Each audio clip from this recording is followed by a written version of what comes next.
आप सबको मेरी राम राम। आज मैं YouTube चैनल के माध्यम से कार्तिक के शुभ मास की कथाओं को आरंभ करता हूँ। आज के प्रथम दिन के अंदर सोनकादि 88,000 ऋषियों ने श्री सूत जी से पूछा, प्रभु जी इस कार्तिक मास का क्या महत्व है? तो सूत जी कहने लगे, जैसे नदियों में गंगा जी और युगों में कलयुग और देवताओं में इंद्र, ऐसे ही ये जो कार्तिक का महीना है सब महीनों में भगवान विष्णु को सबसे ज़्यादा प्रिय है। और इस दिन जो मनुष्य प्रातः काल उठकर सूर्योदय से पहले, क्योंकि कार्तिक के महीने में सूर्य नीच राशि में आ जाता है, और जो मनुष्य सूर्य उगने के बाद उठता है या स्नान करता है वो पाप का भागीदार होता है। इसलिए जो मनुष्य कार्तिक के महीने में सूर्योदय से पहले उठकर स्नान करता है, कार्तिक स्नान करता है और कार्तिक के मास में मेरा पूजन करता है, कार्तिक कथा को सुनता है, कार्तिक महात्म को सुनता है, दीपदान करता है। दीपदान किसे कहते हैं? जैसे भगवान जी के आगे हम जो जोत जलाते हैं, तुलसी जी के आगे जोत, इसको ही दीपदान कहा जाता है। इन कामों को करने से भगवान कहते हैं मैं अत्यंत प्रसन्न होता हूँ। और सब महीनों में कार्तिक का मास मुझे सबसे ज़्यादा प्यारा है।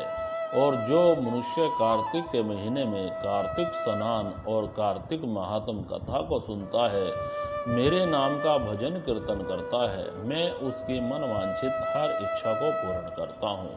तो सोनकादि ऋषियों के कहने पर जब सूत जी ने बताया कि कार्तिक के महीने में जो मनुष्य कार्तिक मास के अंदर स्नान करता है उसकी हर इच्छा को मैं पूर्ण।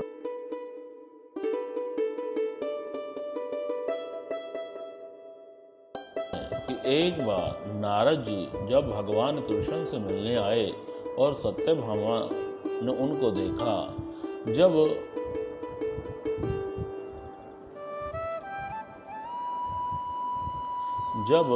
सत्यभामा नारद जी जा चुके, तब सत्यभामा ने भगवान कृष्ण से पूछा कि हे कृष्ण जी, मैं 16,108 रानियों में आपको सबसे ज़्यादा प्रिय हूँ और मैं बड़ी भागों वाली हूँ, मेरे माता पिता भागों वाले हैं और मैं बड़े भागों वाली हूँ कि मुझे आपकी पत्नी होने का सौभाग्य मिला और मेरे माँ बाप भी भाग्यशाली हैं जिन्हें आपका सानिध्य मिला।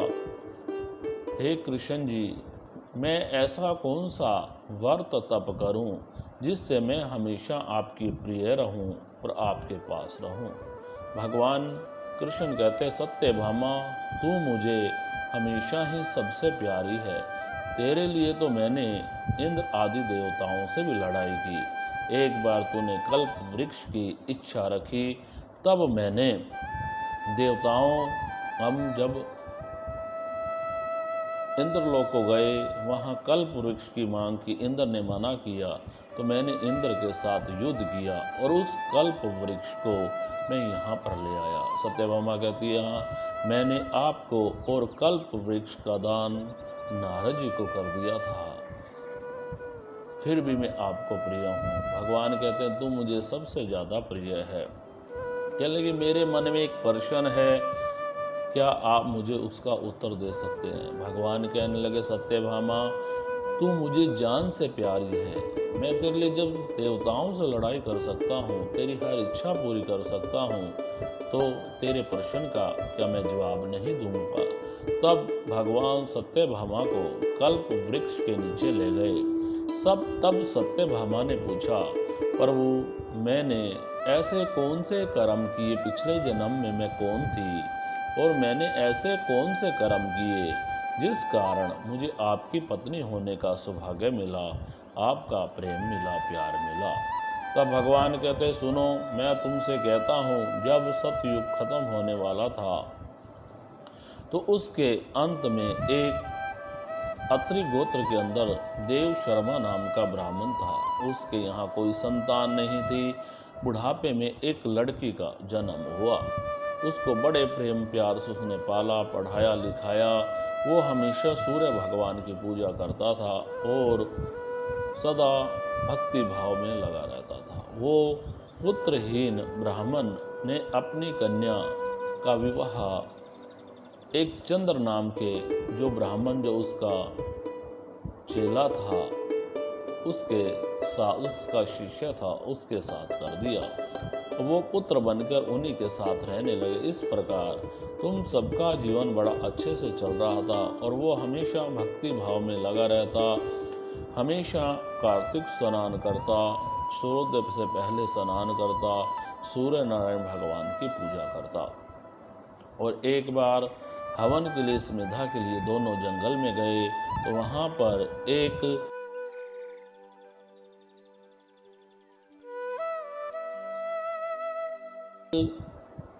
राक्षस आ गया। उसको देखकर वो दोनों डर गए और उस राक्षस ने उन दोनों को